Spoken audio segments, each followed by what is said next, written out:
Jadi alat ini yang jelas adalah portable.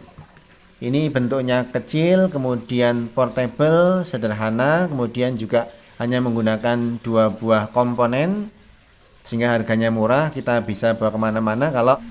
Assalamualaikum warahmatullahi wabarakatuh. Jumpa lagi dengan Pak Eko di Pak Eko Channel yang membahas masalah-masalah sederhana di sekitar kita, yang setidaknya memberikan sebuah informasi bagi Anda yang memang belum mengetahui, atau menambah keyakinan bagi Anda yang sudah mengetahui sebelumnya, atau menjadi bahan diskusi bagi Anda yang ragu-ragu.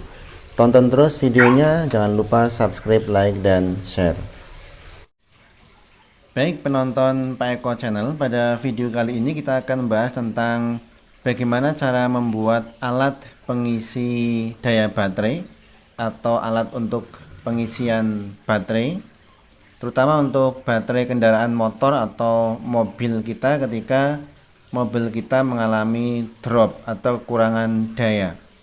Jadi di sini kita membuat dengan menggunakan, pertama ini bahannya adalah trafo analog, trafo inti besi. Ini kita pilih yang paling tidak 5 ampere.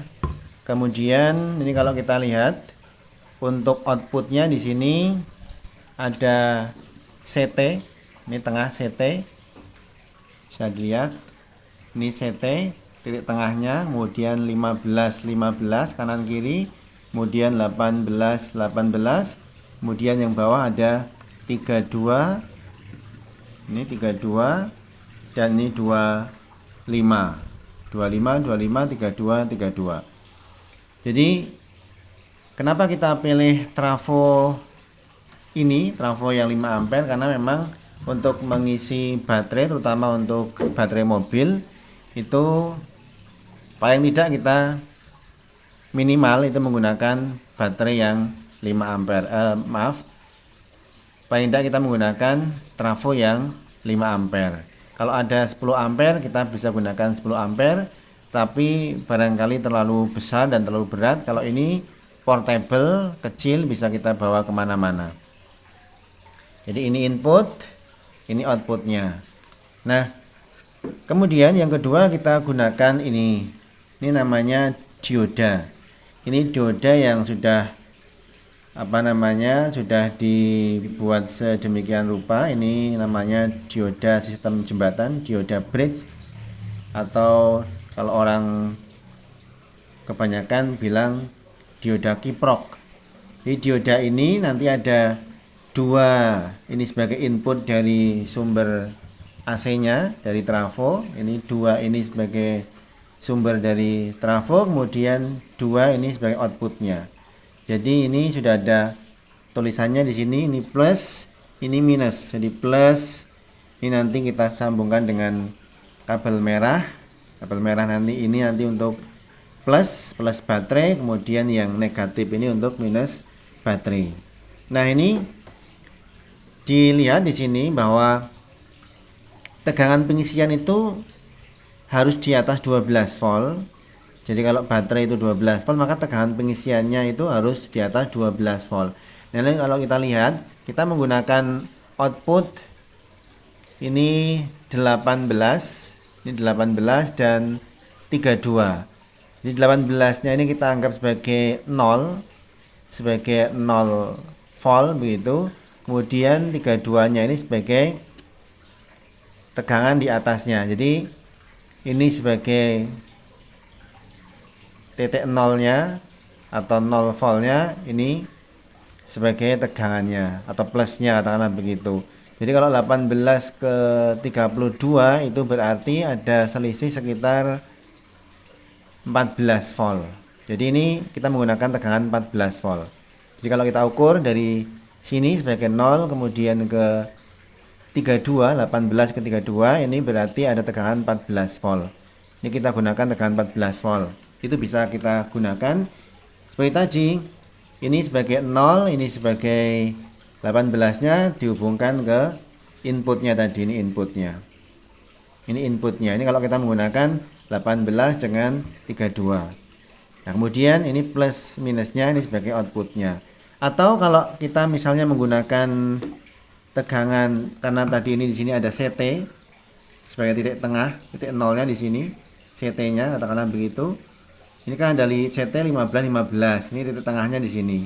Jadi kalau CT 15 berarti 15 volt, CT 18 berarti 18 volt. Nah, kalau kita menggunakan CT ini berarti CT ini bisa kita hubung langsung ke ini.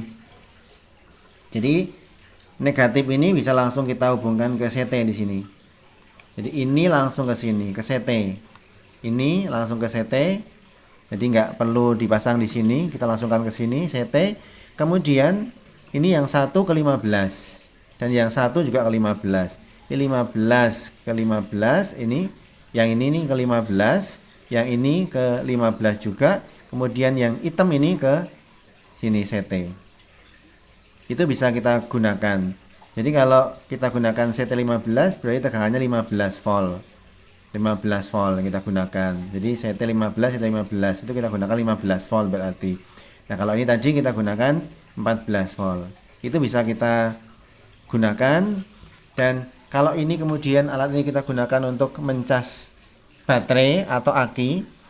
Ini seperti ini kemarin saya gunakan untuk mencas aki mobil untuk baterai yang memang sudah drop. Jadi baterai yang saya pakai itu 3 hari 3 malam. Jadi 3 malam itu tidak saya gunakan kendaraannya, ternyata di hari yang ketiga ternyata sudah drop karena memang baterainya sudah mengalami atau sudah mengalami penurunan. Jadi sudah di atas 2 tahun lah.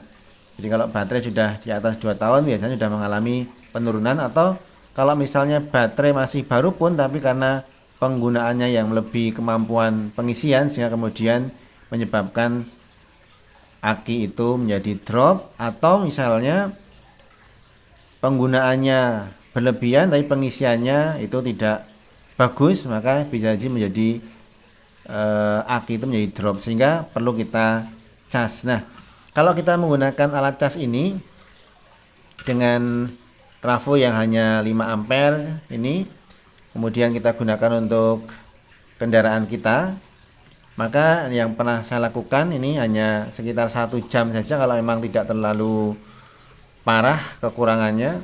Jadi kalau kita gunakan atau kita hidupkan mobil itu hanya bunyi tek tek tek tek ya. Jadi memang tenaganya kurang, maka setelah saya cas dengan alat ini sekitar 1 jam saja.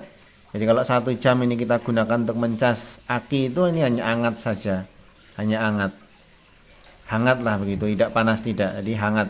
Itu ternyata sudah cukup untuk menghidupkan kendaraan. Jadi alat ini yang jelas adalah portable. Ini bentuknya kecil, kemudian portable, sederhana, kemudian juga hanya menggunakan 2 buah komponen sehingga harganya murah. Kita bisa bawa kemana-mana kalau memang kita khawatir bahwa aki mobil kita atau aki kendaraan kita mengalami drop.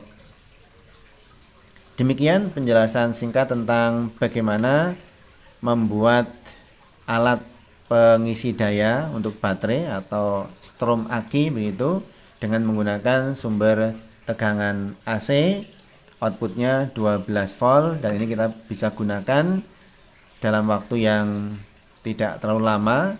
Tapi kalau misalnya 1 jam kurang, kita bisa tambahkan paling tidak 2 jam, kemudian 2 jam sekali kita cabut, atau kemudian 2 jam berikutnya kita pasang kembali. Jadi intinya adalah kalau terlalu lama misalnya panas ya kita cabut dulu, kemudian setelah agak dingin kita cas kembali. Demikian, semoga bermanfaat. Tonton terus videonya, jangan lupa subscribe, like, dan share.